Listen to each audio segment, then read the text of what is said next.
दोस्तों, भाजपा सरकार महिलाओं की सुरक्षा और महिलाओं की सशक्तिकरण की बात करके आई थी, लेकिन अगर बात करूं तो महिलाओं की सुरक्षा बीजेपी सरकार करने में असमर्थ है और रोज बीजेपी सरकार के नुमाइंदों के नेताओं के और उन पर होने वाले आरोपों के लिए महिलाएं खुलकर सामने आ रही हैं और बीजेपी के नेताओं की एक एक पोल खोल रही हैं। अभी हाल ही में आपने देखा था कि दीपाली तिवारी ने किस तरह से मोहन लाल कुशवाहा के ऊपर ऑब्जेक्शन लगाए थे और कहा था कि टिकट लेना है, ऊंचा पद लेना है तो तुम्हें हमारा बिस्तर गर्म करना पड़ेगा। ऐसा ही एक वीडियो फिर से वायरल हो रहा है और ये एक अभिनेत्री हैं और इनका नाम भी बताऊंगी दोस्तों, लेकिन इससे पहले मैं आपको बताऊं कि किस तरह से भाजपा सरकार महिलाओं के सम्मान में काम कर रही है। बात करके आई थी कि महिलाओं को सम्मान देंगे, महिलाओं को आरक्षण देंगे, महिलाओं को ऊंचा पद देंगे, लेकिन पद कैसे मिलेंगे और क्यों मिलेंगे और किस तरह से मिलेंगे ये भी सब आपको मालूम है। जिस तरह से वीडियोस आ रहे हैं दोस्तों, उनमें से जो सबसे पहले जो महिला है जिन्होंने भाजपा के ऊपर सबसे बड़ी उंगली उठाई थी प्रूफ के साथ और उन्होंने सोशल मीडिया पर खूब वायरल किया था और उनका नाम है मधु किश्वर। उन्होंने कहा था कि जब बादशाह ही ऐसा हो तो आम जनता की बात छोड़ ही दीजिए। दोस्तों नमस्कार, आप देख रहे हैं बामसेफ न्यूज़ और मैं हूं आपके साथ शैला। दोस्तों, रोज कोई ना कोई ऐसे वीडियो सामने आ जाते हैं जहां पर महिलाएं भाजपा के नेताओं पर आरोप लगाती हुई दिख जाती हैं और बाद में उन पर प्रेशर दबाव इतना पड़ता है कि फिर उन्हें समझौता करना पड़ता है। दोस्तों, हाल ही में मधु किश्वर नाम की एक राइटर हैं जिन्होंने नरेंद्र मोदी के ऊपर एक कहानी लिखी है, उनके ऊपर किताबें लिखी हैं, बड़ा सराहा गया था उन्हें। लेकिन उनके कुछ वीडियोस ऐसे आए जिसको देख करके कुछ महिलाओं की हिम्मत जागी और उन्होंने नरेंद्र मोदी और भाजपा की सरकारों के लिए खुलकर वीडियो बनाने शुरू किए। आखिर उनके साथ क्या क्या कुछ हुआ था वो सब कुछ बताने के लिए सामने आए। दोस्तों, हिम्मत की दाद देनी चाहिए उन महिलाओं की जिन्होंने पद और गरिमा को लात मार करके अपने सम्मान को बचाने के लिए सोशल मीडिया पर आई और अपनी बात को रखा जनता के सामने, और उन नेताओं की पोल खोली जो भाजपा की सरकार महिलाओं के आड़ में बात करती है, महिला सशक्तिकरण की बात करती है, महिला सुरक्षा की बात करती है और इन्हीं लोगों के हाथ महिलाएं किस तरह से रौंदी और कुचली जाती हैं, जैसा दीपाली ने बोला था। दीपाली तिवारी ने अभी हाल ही में सबसे पहले वीडियो बनाकर बोला था कि जो मोहन लाल कुशवाहा हैं उन्होंने कहा था कि अगर बड़ा पद चाहिए तो तुम्हें बिस्तर गर्म करना पड़ेगा, जैसा कि उनके बोल मैं आपको बता रही हूँ। और उन्होंने कहा था कि अगर उससे भी बड़ा पद चाहिए तो मैं इस बारे में तुमको पंचायत का भी टिकट दे सकता हूँ। अगर तुमने इस बात को किसी को बताया तो मैं तुम्हारे पति को दुष्कर्म मामले में फंसाकर जेल भी भेज सकता हूँ। इन सब मामलों के दूसरे तीसरे दिन ही इनका समझौता भी हो गया। दोस्तों, दीपाली तिवारी ने मीडिया बुलाकर मोहनलाल कुशवाहा के सामने समझौता भी कर लिया और कहा कि हाँ, लोगों के बहकावे में हम आकर के ऐसी बात। दोस्तों, लोगों के बहकावे में आकर जो भी बात की हो ठीक है, चलो कोई बात नहीं, तुम्हारी अपनी मर्जी है, लेकिन दबाव तो बना, ये पूरी दुनिया जानती है। लेकिन दोस्तों, अब आपको एक चीज़ और बता दूं कि एक और खबर, एक और अभिनेत्री प्रतिभा पांडे नाम की ये महिला है, अभिनेत्री हैं। इन्होंने कहा कि वो काफ़ी समय से बीजेपी ज्वाइन करना चाह रही थी, लेकिन जब उन्हें ज्वाइन करना था तो वो उनको जब बीजेपी नेताओं से मिली तो बीजेपी नेताओं ने, कार्यकर्ताओं ने उनसे बताया कि आपको कॉम्प्रोमाइज़ करना पड़ेगा।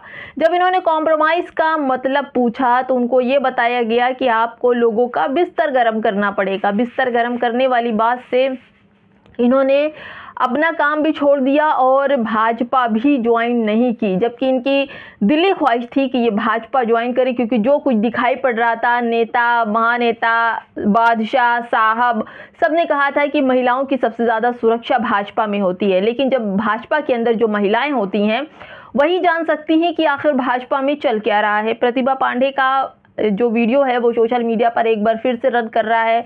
उनसे लोग पूछ रहे हैं कि जो कॉम्प्रोमाइज़ करने की बात की गई है कौन से नेता ने की है, क्यों की है, तो उन्होंने साफ कहा कि मैं बीजेपी ज्वाइन करना चाहती थी, मुझे लगता था कि बीजेपी महिलाओं के लिए सुरक्षित है, लेकिन जब मैं बीजेपी में गई तो मुझे लगा कि वहाँ के लोगों ने कहा, उन पर प्रेशर डालने लगे कि आपको कॉम्प्रोमाइज़ करना पड़ेगा, लोगों का बिस्तर गर्म करना पड़ेगा, और इसलिए मैंने बीजेपी ज्वाइन करना छोड़ दिया। अगर मेरे पिता की पेंशन नहीं होती तो हम लोगों को भूखे मरने की नौबत आ गई होती और हम लोग सड़क पर आ गए होते। इस तरह की बातें की। दोस्तों आपको बताऊं कि उससे पहले, बहुत पहले सुब्रमण्यम स्वामी ने एक पॉडकास्ट के ज़रिए कहा था कि नरेंद्र मोदी की जो भाजपा सरकार है, इसमें जो महिलाएं हैं, चाहे वो MP हो या MLA हो, वो उस दौर से गुजर कर MLA MP बनती हैं, सोकर MLA MP बनती हैं। इसके बाद से हंगामा शुरू हो गया।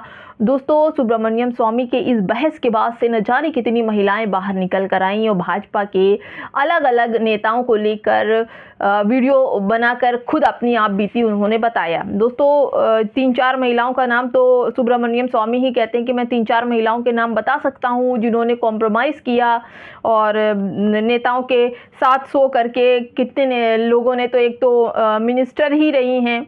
इस तरह की बातें कि लोगों की समस्याओं को समझते हुए, महिलाओं की समस्या को समझते हुए कई महिलाओं ने अपनी हिम्मत दिखाई और सामने आई। लेकिन दोस्तों अभी हाल ही में अगर आप देखें तो न जाने कितने बीजेपी से ही जुड़े सांसद हों, मंत्री हों, इनके शोषण के केस सामने आ रहे हैं। सबसे पहले तो आप देख लीजिए उन्नाव वाले केस में कुलदीप सेंगर का, उनका इतना बड़ा केस था। और आप देखिए कपिल मिश्रा ने भी इस पर कई चीज़ें उठाई थी। प्रज्वल रवन्ना देख लीजिए, राम रहीम देख लीजिए, आशा राम देख लीजिए, धाकड़ की तो पूरी सीरीज आ गई थी, ये भी देख लीजिए। अब दोस्तों 2-3 दिन पहले का एक वीडियो सोशल मीडिया पर चल रहा है जहां पर बबलू ठाकुर बीजेपी का मंडल उपाध्यक्ष है फतेहपुर से, उसने राह चलती एक महिला का बलात्कार किया उसके मंगेतर के सामने। अब वो बबलू ठाकुर जो है वो भागा हुआ है और वो बीजेपी का उपाध्यक्ष है, मंडला उपाध्यक्ष है और वो भागा हुआ है। वो अभी पकड़ में नहीं आए बल्कि उसके 2 साथी जो थे वो पकड़ में आए हैं।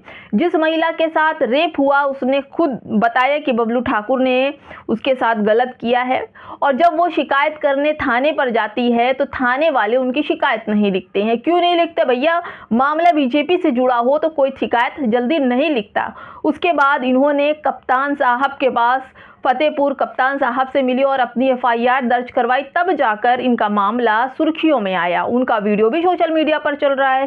साथ ही दोस्तों कप्तान साहब ने थाना के जो रमेश कुमार थे, जो कप्तान के प्रभारी रमेश पटेल थे, उनको थाना प्रभारी उनको सस्पेंड कर दिया, उनको लाइन हाजिर कर दिया कि भाई अगर कोई पीड़िता आपके तक आती है तो आपने उसकी FIR क्यों नहीं लिखी। दोस्तों इस पूरी वीडियो का एक ही मकसद था कि इस पूरी वीडियो में जो लोग, जिन महिलाओं का शोषण हुआ है वो पांडे तिवारी लोग ही हैं, महिलाएं हैं, मधु किश्वर हैं। और तो और दोस्तों जिन महिलाओं के साथ गलत काम हो रहा है, जो महिलाएं खुलकर वीडियोस बना रही हैं, उनमें से अगर आप देखें तो उन सब महिलाओं की जाति सेम है और जातिवाद का नारा देने वाली अपनी ही महिला को सुरक्षित नहीं देख पा रही है। महिला आरक्षण की बात होती है लेकिन इन शायद महिलाओं को आरक्षण नहीं दिया जा रहा है। महिला आरक्षण की बात और महिला सशक्तिकरण की बात करने वाली भाजपा सरकार पूरी तरह से इस पूरे हथकंडे में फेल नजर आती है। जिस तरह से महिलाओं के वीडियो आ रहे हैं दोस्तों, ऐसा तो लगता है कि भाजपा पूरे सड़ी गली मानसिकता से भरे हुए लोग इसमें भरे पड़े हैं। फिलहाल दोस्तों इस वीडियो में क्या कहेंगे कमेंट में हमें ज़रूर बताइएगा। नमस्कार।